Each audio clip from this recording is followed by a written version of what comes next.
This video is brought to you by Squarespace. Go to squarespace.com/agingwheels for 10% off your first order. Hi! I've made a mistake. This is my school bus project.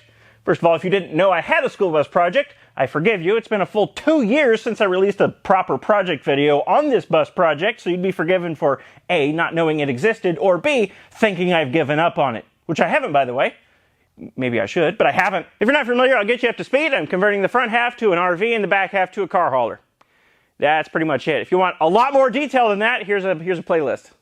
It's a project. It's a big one. Anyway, at the beginning of 2020, I made a short series of daily videos where I worked on this bus and some other stuff. And in that series of daily videos, I made the decision to remove all of the rub bars that surrounded both sides of this bus in 4 rows permanently. For 2 reasons. 1, make the thing look a little bit less like a school bus. Touch up its cosmetics a little bit. And 2, because all of these rub bars were held in place with straight screws into the sheet metal, and all those places where it's screwed into the sheet metal leaked water. And I didn't want that anymore. So I dispensed with all of the rub bars, which left me with hundreds of gaping screw holes in the sheet metal that I now needed to fill in. I tried a couple different ways to patch all of these holes. The second method I tried was to take a little metal hole punch and punch out a plug out of a piece of sheet metal. The hole punch left a small dimple in the middle, so I had to flatten all those plugs with a hammer. Then I very gently, with a MIG welder, tack welded these things in place, holding it in place with a magnet. Then after a light coat of Bondo, it was like the hole was never there. This was a tedious undertaking. I don't know how long exactly I spent just patching screw holes on this side of the bus, but I know it was several weeks. I know it wasn't several weeks continuous. I was working on this bus in the background while working on other things. But regardless, it took a long time. However, what made all that work worth it is the end result, because it looks fantastic. To my eye, almost perfect. If it weren't for the patchy paint job, because I haven't given this thing a proper paint job yet, you wouldn't even be able to tell that these panels were originally littered with screw holes and rub bars. And to make things even better, see these rivets here that are holding these panels onto the bus? They're not in the original screw hole positions. I patched all of these screw holes and just decided where the new hole should be for the rivets to mount the panels onto the bus. And I cannot even remotely begin to tell where the original screw holes were. So I consider that a job well done. But you may have noticed I said that was the second hole patch method I tried. The first method I tried on this side of the bus. Instead of cutting out little circular hole patches and delicately tack welding them in place and then bondoing over that, what I did was I pointed the MIG welder gun at all the screw holes and pulled the trigger and just plug welded up all the screw holes until they were solid. What this did, aside from make tons of fabricators across the nation break out into tears for seemingly unknown reasons, was pump tons of heat into these fairly thin steel panels. So now both the panels on this side of the bus are warped. Like a lot. On this rear panel, it's not super bad. Okay, that's kind of a lie. It's full of hills and valleys all over the place. This panel is a big wavy mess. But this panel is not quite as bad as the front panel. This front panel, however, was very bad. Here, here, here, and here were tight groupings of screw holes that I plug welded all at once. So instead of just being the normal amount of warped like it is on the rear panel, these 4 sections are extremely warped. Wish I had an analogy for that one, but I don't. You can see here that the bottom of the panel is bowing out because it's so badly warped. If left unsupported, it's just trying to pull away from the bus because it doesn't want to be associated with the bus anymore. This section right here isn't horrible. It's not good either, but it's not horrible. This section is a big dip. I'm a big dip, but this is a bigger dip, and this corner of the panel was so bad that I made the decision to hack it out and then weld in a new sheet metal patch. That looked even worse than it started out, so I hacked that sheet metal patch out and then welded in this new sheet metal patch, and it still didn't look very good, so I decided to heck with it. I'm going to see if I can level with Bondo, and now it looks like absolute crap.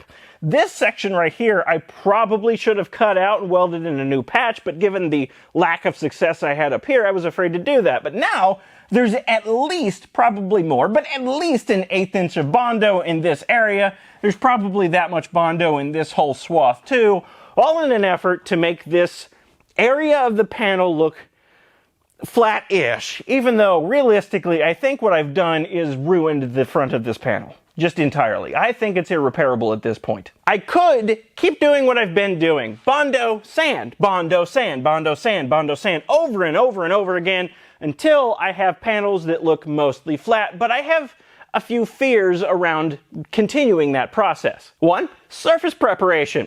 I don't have complete faith in my previous surface preparation abilities. Now, I take care to prep the surface every time I'm about to apply Bondo, but I'm terrified because I have applied Bondo to these panels hundreds of times that a couple or maybe even a dozen of those times I didn't do the surface preparation quite right, and a couple of years down the road, if I continue with this process, the Bondo is going to start flaking off, or rust is going to start appearing underneath the Bondo because one or two or a dozen of those hundreds of times that I applied Bondo, I didn't get the surface preparation quite right. Two, if I apply enough Bondo to fill in all the valleys and dips of these panels, that's a lot of Bondo. These panels are real screwed up. If I apply enough Bondo to them to flatten them out, these panels are going to be 2/3 Bondo.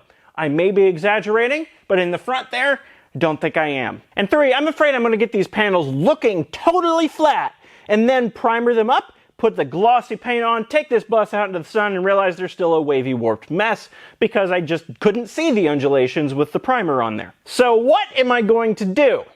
Well, I'm not completely sure about that yet, but I'm 80% sure the path I'm going to take is to just give up on these panels altogether, go out and buy brand new galvanized steel sheet metal panels and completely reclad both sides of the bus in brand new panels. The benefits of this plan are obvious. I'll be starting with a clean slate. I'll be starting with fresh, flat sheet metal panels with no holes in them, and I don't have to worry about how flat these panels are or the sort of damage that I've done to them because I'm going to be getting rid of them. And things like the damage done to the bottom of this panel where a bus driver at some point in this bus's history rubbed against a tree or something will be completely erased. But there are quite a few downsides to this plan to consider. Steel is not free. I've priced out 8 4x10 18 gauge galvanized steel panels to cover both sides of this bus, and they're going to cost me just over $1,000, which is not nothing. In fact, it's just under 1/3 of what I paid for the whole bus initially. I have sunk a lot of time and money into bodywork on both sides of this bus. On this side of the bus, I don't care. I can remove all of the memory of that work and be totally happy. But on the other side, well, this side ended up looking great, so I'd have to undo this work too. If I replace the sheet metal panels on the other side of the bus, and I want this bus to be symmetrical, which I do, then I'm going to have to take these panels off as well and replace them with brand new galvanized steel panels. And since these panels turned out great, that's going to sting a little bit. That's probably the biggest drawback of this plan. And of course, it's not like I can just go out and buy new sheet metal panels, slap them on the bus, and call it done. It's going to be a heck of a lot more work than that.